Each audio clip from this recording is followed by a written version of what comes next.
Pinuntahan namin ang isang bahay sa Rizal na pinamumugaran ng tatlong nilalang na hindi natin kauri. Abangan ang kwentong yan. Isang grade 3 na estudyante ang 6 na buwang pumasok sa paaralan na ang teacher at mga kaklase niya ay puro patay na pala. Ano ang hiwaga sa karanasan niyang ito? Tuklasin ninyo yan mamaya. Ano nga ba ang Kepler 22b? Bakit sinasabing pwedeng tirahan ng tao ang planetang ito? Pag-uusapan natin mamaya. May spacecraft spare parts na kinumpirmang galing nga sa UFO. Aalamin natin. Sino si Aleister Crowley? Ano ang kinalaman niya sa kasintak-sintak na mundo ng mga diablo? At bakit tinawag siyang The Great Beast? Kilalanin ninyo mamaya. Ano ba ang immortal cell? Isa pa ito sa paksang tatalakayin natin. At ang napakaraming tanong tungkol sa panaginip at kababalaghan, isa-isa naming sasagutin. Abangan din ang ating horoscope.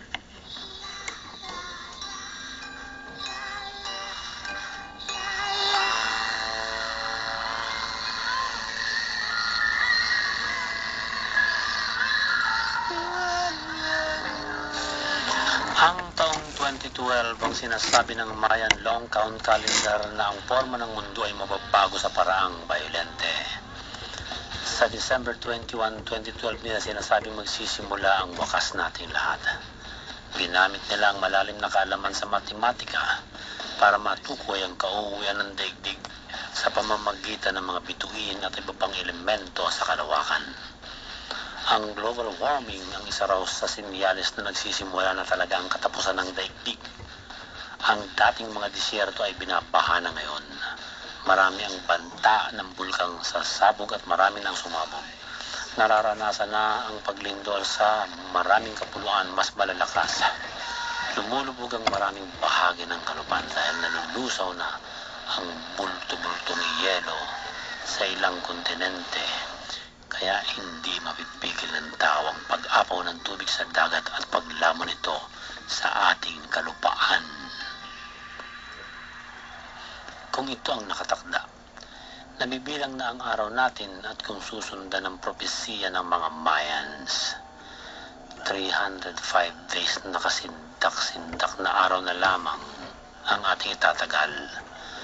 At lahat tayo ay ayaw na matuloy ang end of the world, kaya sa pamamagitan ng paulit-ulit at sama-sama nating pagdarasal, kokontrahin natin ang hulang yan.